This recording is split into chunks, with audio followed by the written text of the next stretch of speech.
Okay.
Okay, so what we're doing now, looking at now, is techniques, statistical techniques for comparing K populations, more than two populations. We have the two sample comparison tests. We're now looking at K sample tests.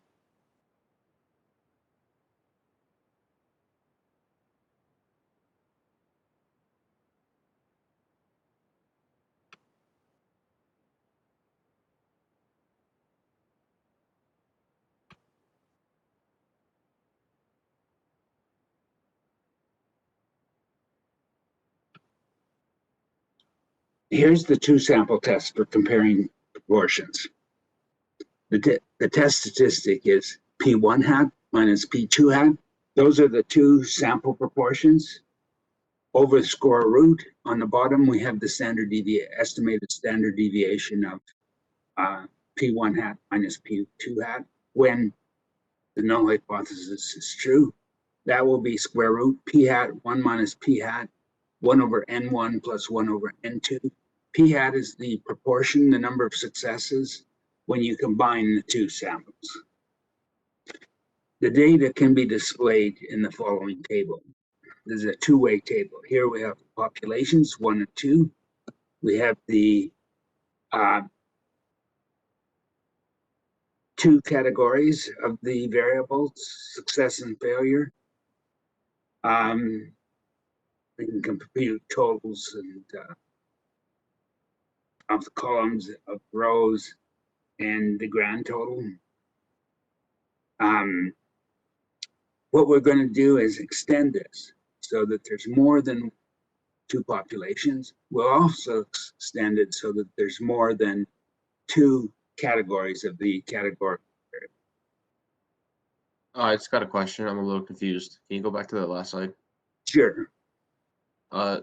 Should it be P hat 2 equals X2 over N2? Yeah. Yeah, that's the subscript is wrong there. So yeah, this should be the subscript too. Yeah. Thank you. So now we're going to increase the number of populations from 2 up to K, or sometimes it's labeled C for columns. Increase the number of categories, the number of rows from 2 up to R. So we then have a two-way table. Xij is the frequency when the row is I and the column is J. The totals are of the rows are R1, R2 up to RR. The total of the columns are C1 and C2 up to CC. And you add up either the R's or the C's, you'll get the total number of cases. The chi-square test for independence. This is testing whether the rows are independent of the columns. So we have two categorical variables. We'll call them R and C. R for rows, C for columns. The number of categories of R is small r. The number of categories of C is small c. And we observed n subjects from the population and count the number of subjects for which R is equal to I and C is equal to J. That will be the value Xij. Example. This is two categorical variables: blood pressure, systolic blood pressure, and cholesterol, serum cholesterol. They can be measured continuously, but we're measuring them in categories. There's the categories for blood pressure, 127, less than 126, up to 167 plus. There's the categories for cholesterol, less than 200, up to 260 plus. There is the two-way table. We basically count the number of cases where the row is equal to I and the column is equal to J. Then we can add up the columns and add up the rows and add up either the row totals or the column totals to get the total number of cases, 1237. We've looked at this before. The statistic that Ri be the row total, Cj be the column total. The expected frequency, if there is independence, is Ri times Cj over n. The justification for this: if you have a probability of two things happening and the two things are independent, the probability of both of them happening is the product. So probability that R, the row is I and the column is J, is equal to the probability the row is I and the column is J. We'll let probability that rho is I is equal to rho I, the Greek letter rho. Column J will be gamma J. The expected frequency in cell ij will be n times the probability of falling in that cell. If there's independence, the probability of falling in row I and column J is the probability of falling in row I times the probability of falling in row J. We don't know those. These can be estimated by Ri over n, and for the columns, it's Cj over n. So in the case of independence, this formula is valid. One of the n's cancels out with one of the n's in the numerator. So we get Ri times Cj over n. So that's why we compute the expected frequency in the case of independence to be the row I, the row total times the column total divided by n. If we want to test whether they are independent or not independent, we compare the observed frequencies, xij, with what you'd expect in the case of independence. So we subtract these two. If the observed frequency is close to what you'd expect under independence, that'll be close to 0, and the sum will be small.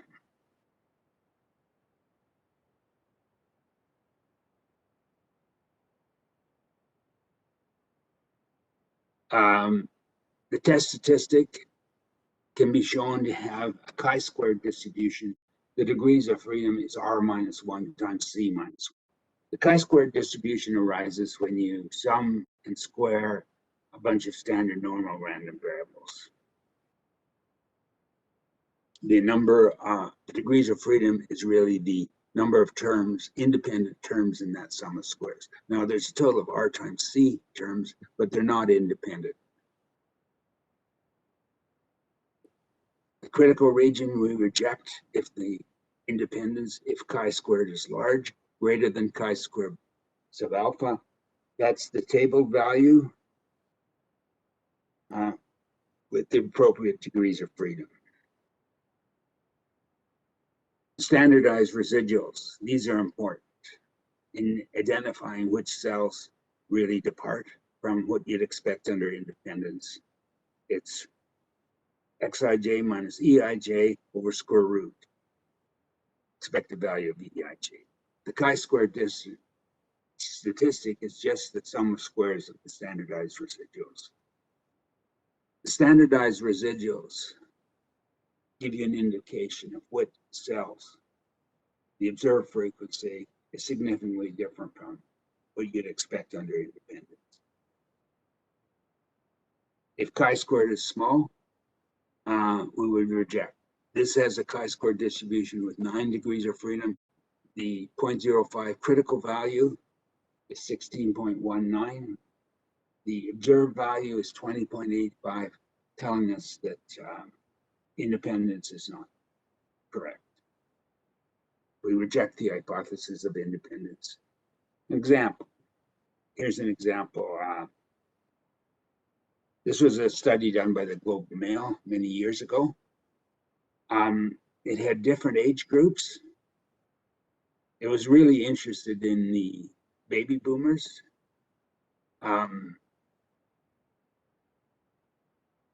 Baby boomers in that case were age 40 and above. Those could be divided into 3 groups: the younger boomers, older boomers, pre-boomers. Generation X are really people who are not children of the baby boomers. At the echo generation are people who are children of baby boomers. The study involved 1849 subjects. This is the frequency in each of the age groups. One question they were asked, on the average, how many times do you drink alcohol? The responses were categorical: never, once, twice, 3 or 4 times, 5 or more times. there's how each of the subjects, 1849 subjects, were categorized in each of those categories. Question is there a difference between the age groups, between alcohol, weekly alcohol consumption?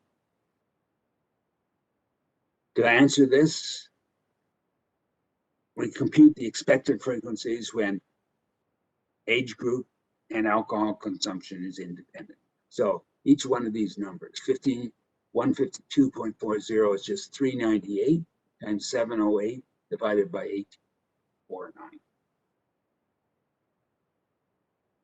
Then we compare the observed frequencies with the expected frequencies using the standardized residuals. To see whether independence is lacking in the entire table, we compute chi-squared. That works out to be 93.97. That should be large if independence is wrong. To check to see if that's significantly large, we look up the critical value, 26.296, with 16 degrees of freedom. Chance of getting a value larger than that by chance is 5%. The statistic chi-squared is greater than the critical value, so we conclude there is a significant relationship between age group and alcohol use. The ones where the standardized residuals are negative are ones where the expected frequency was smaller than what you'd expect under independence.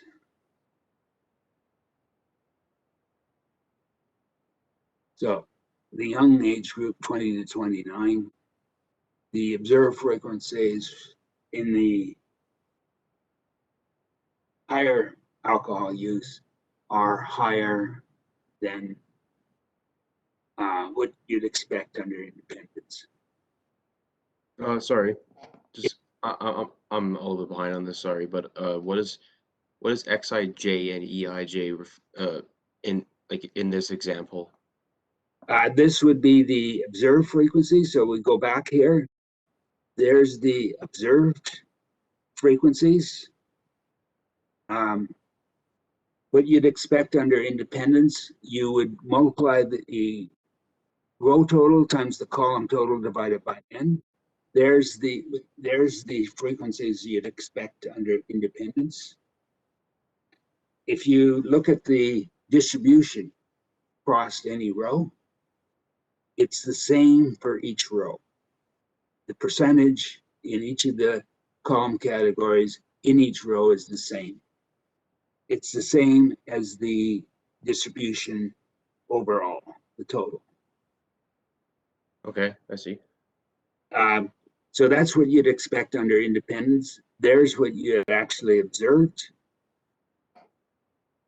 To measure how well the observed fit the expected under independence, we compute the standardized residuals. Observed frequency minus what you'd expect under independence over square root of what you'd expect under independence.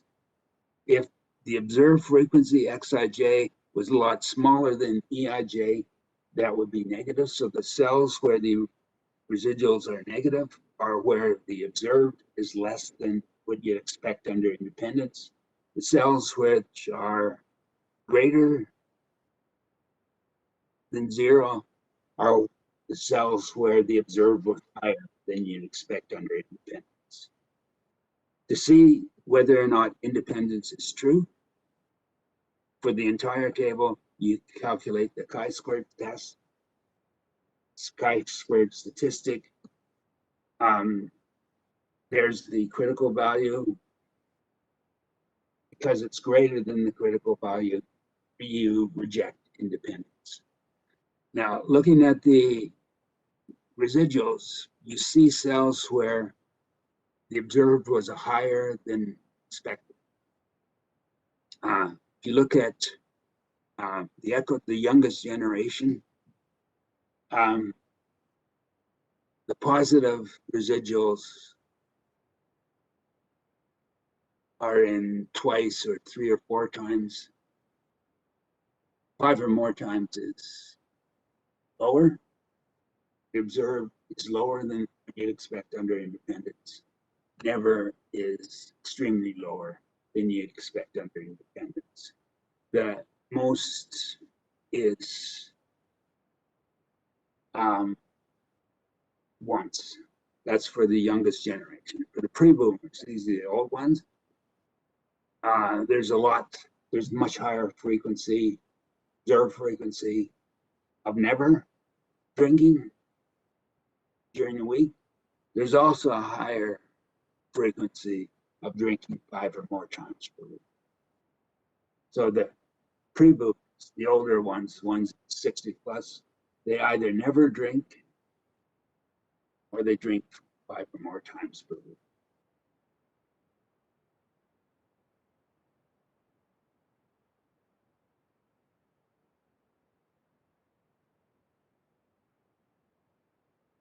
Another question that was asked, how many times would you surf the internet? There is the observed frequencies of never 1 or 4 times, 5 or 10 or more times.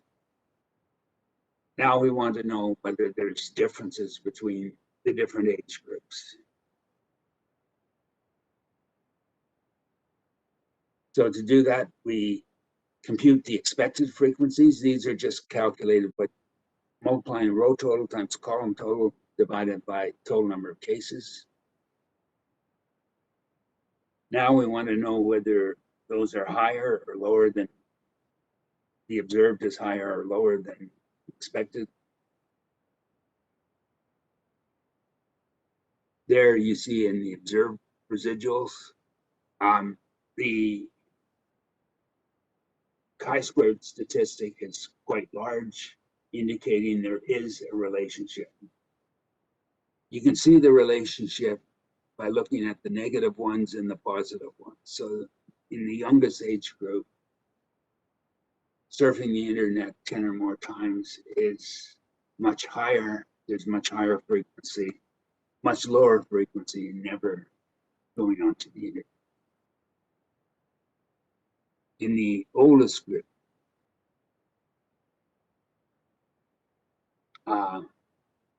much higher frequency in never, lower observed frequencies in surfing the internet a number of times.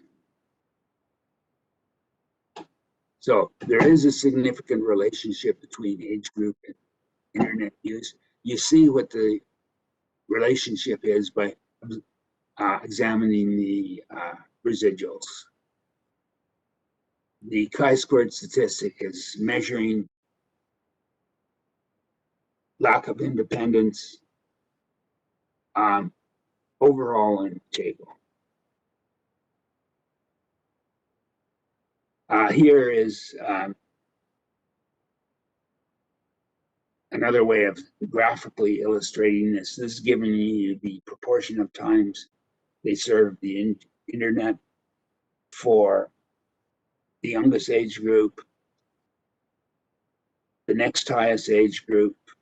You can sort of see that it's going down in the higher frequencies, going up in the lower frequencies. Today's lecture is going to be fairly short. We're going along quite well. And then what I'll do now is just review comments that I've made before on assignment 3. In assignment 3, people with cancer were being treated by radiation. The treatment was the amount of radiation that they received. I've put numerals in front of the different treatments. The control, they didn't receive any radiation. And then there was higher doses of radiation. There was 2 measurements. You also want to, in this type of thing, investigate the effects of side effects. we're looking at the side effects on intelligence. Each subject was measured before the experiment and measured as there was an intelligence score after a pre-test and a post-test. The variable that we're interested in, that we want to see how is affected by the amount of radiation, the drop in the scores, pre-test minus post-test. So this has to be calculated. It's not in the variables there. A way to do this in SPSS, you go to transform and then compute a variable. Up will come this dialog box. You'll give a name to the target variable, we'll call it drop. And then you put in the formula in here for how it's going to be calculated. This can be done for many types of calculations. Press OK, and it will do that. There's what the SPSS data file looks like after you've pressed OK. It's went through and subtracted from the pretest score the post-test score. Now, just to see how graphically how the drop was related to the treatment, a good way is looking at a box plot. It'd be a categorized box plot, which is the first one. We put that in here. Then we put in treatment and the dependent variable, the variable that we want to look at, which is drop. You press OK, and it does the results. So look at the drop in intelligence. The difference between the pretest score and the post-test score is roughly around 0 for people who are in the control. People who received the control treatment didn't receive any radiation.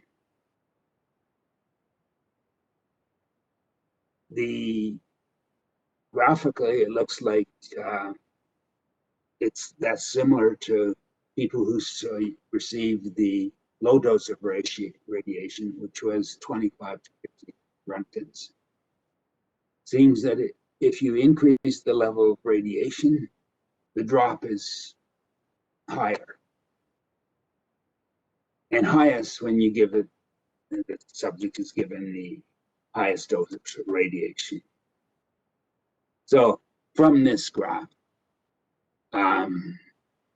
people who are treating patients, if the lowest dose of radiation had some effect on killing the cancer, that's the dose that has to be given. If there's more effective reduction in cancer with the higher doses of radiation, then you have to balance between the side effect and the positive effect the higher dose would give. Now, this is just showing it graphically. To carry out a test, what we'll use is one-way ANOVA, with the dependent variable being the drop. So to use SPSS to do one-way ANOVA, you go to Analyze, General Linear Model, Univariate. Up comes this dialog box. You identify what the dependent variable is. It's the drop in the intelligence score. And the factor that determines the different populations is the treatment, the radiation treatment. That could be the control or the 3 levels of radiation. Then this is the When you press OK, this gives you the ANOVA table. You're interested in comparing these two ones at the top. We're not that interested in it. We're interested in comparing the means for the different treatments. There's 4 treatments being compared, 3 degrees of freedom for comparing treatments. This is for estimating the common standard deviation. This one is significant. Chance of getting an F value that large just by chance when the treatments are all the same is virtually 0. You might also want to, at that point, you know that there's differences amongst the means for the 4 treatments. You might want to know which pairs of treatments are different. In order to do that, you have to perform 2 sample t-tests. To see which pairs of treatments were different. This is what's called Fisher's LSD procedure. To perform that, you should have selected post-hoc tests,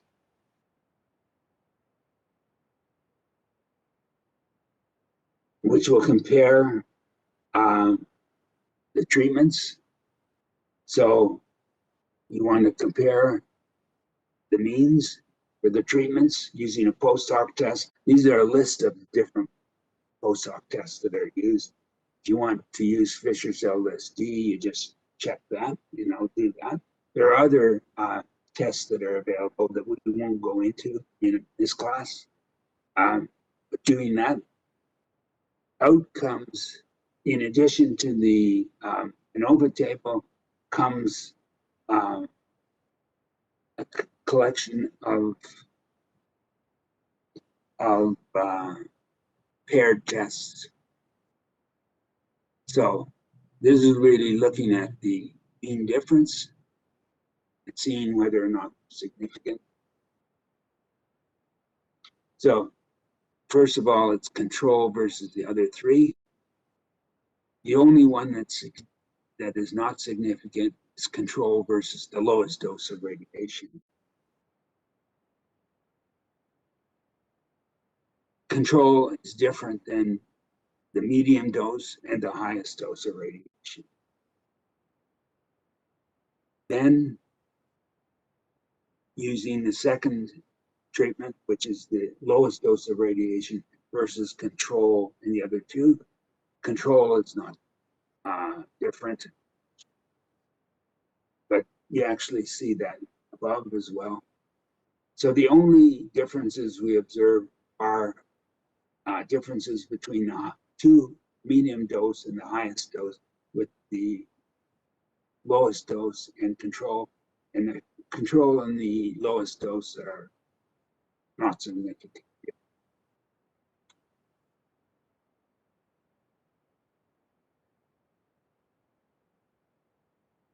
So today's lecture is going to be short. I'm going to end it right now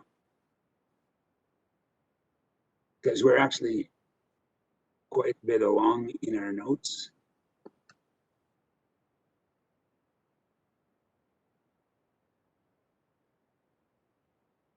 Go to sharing, stop sharing. And if anybody has any questions, I'll answer them now.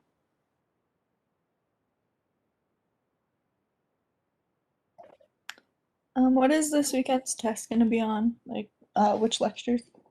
It'll be on. I'll have to. I'll have to look at that. It'll be on everything up until analysis of variance. Everything up until today.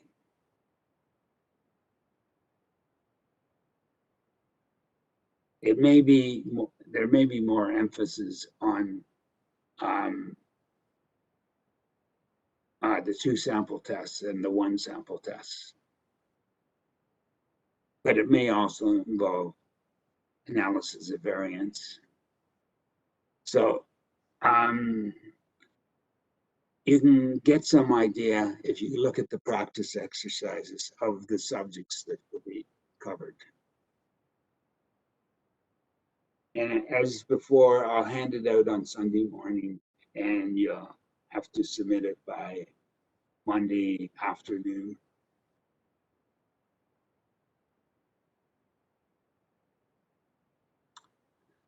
So are there any more?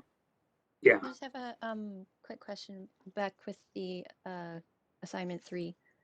What menu was that you went under to calculate the pre-test minus the post-test? That's when I think you go, just when you go the univariate, multivariate analysis. Okay, let me just go back to sharing.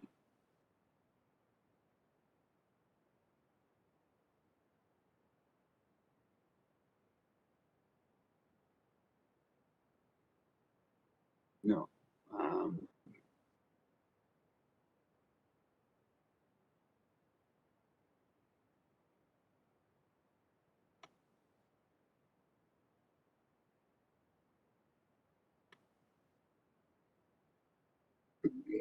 To perform, okay, analysis of variance, okay, you go to analyze general linear model univariate.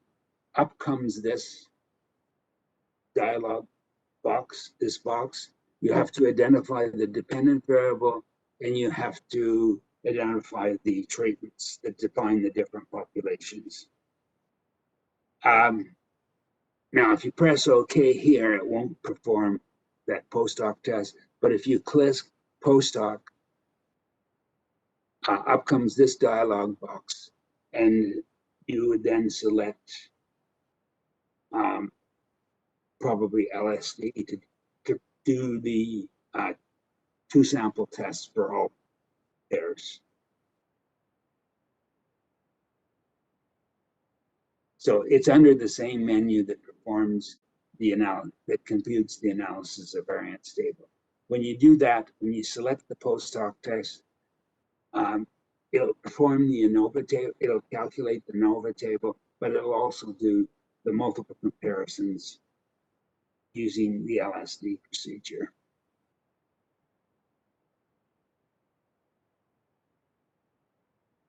So I could have done that all back here.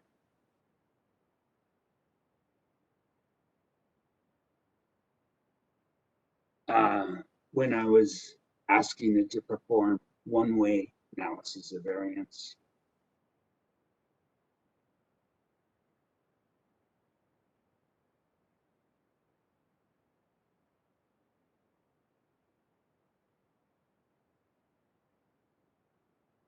You can actually do the one-way analysis of variance by hand. It's nicer if packages does it for you.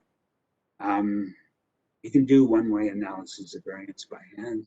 You can also do the Fisher's LSD procedure, which tests which pairs of treatments are different. That can be also done by hand.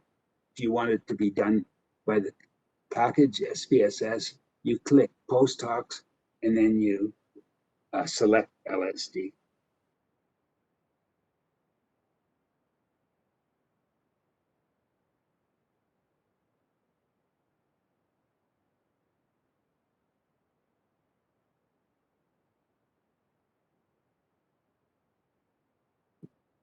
Any more questions?